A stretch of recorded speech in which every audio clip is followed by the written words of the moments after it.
The legal team of Donald Trump has once again put forth conspiracy theories that, according to the Trump's team, influenced the results of the 2020 polls. The legal team held a press conference at the Republican National Committee headquarters in Washington, and Trump's personal lawyer, Rudy Giuliani, alleged that there was a plan to execute various acts of voter fraud which specifically focused on these specific battleground states. He also alleged that the company responsible for counting votes was owned and controlled by the allies of Venezuelan President Nicolas Maduro. These statements were made without any evidence or details. Because there's not a singular voter fraud in one state. This pattern repeats itself in a number of states, almost exactly the same pattern, which to any experienced investigator, prosecutor, would suggest that there was a plan from a centralized place to execute these various acts of voter fraud, specifically focused on big cities, and specifically focused on, as you would imagine, big cities controlled by Democrats, and particularly focused on big cities that have a long history of corruption.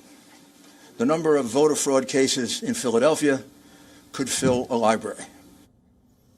The former federal prosecutor and now Trump's election attorney Sidney Powell also made some startling allegations. She said that millions of votes were in fact shifted from Trump to Biden by a software designed to rig the election.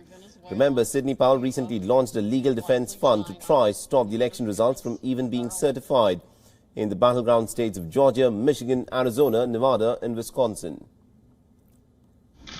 What we are really dealing with here and uncovering more by the day is the massive influence of communist money through Venezuela, Cuba, and likely China in the interference with our elections here in the United States.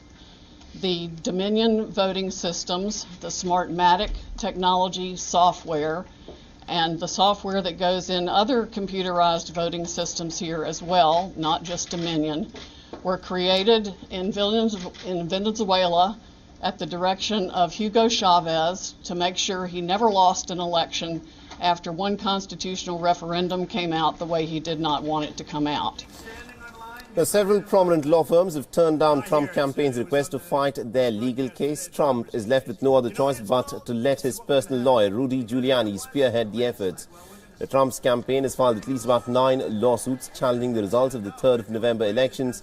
And so far, the lawsuits have not been able to overturn the results in the states, let alone the entire country. Now, the Trump campaign is reportedly trying to persuade the Republican legislators in the battleground states to intervene. They've already asked a judge in Pennsylvania to declare Trump as the winner. Remember, Biden won Pennsylvania by about 82,000 votes. Legal experts are calling this strategy as an unprecedented assault on the country's democratic institutions by a sitting president. Reacting to the voter fraud allegation fiasco, President-elect Joe Biden has called Trump the most irresponsible president in the history of the United States. Hang on, I'm on my way. That's what I say to them, not a joke. And what the president's doing now is really it's going to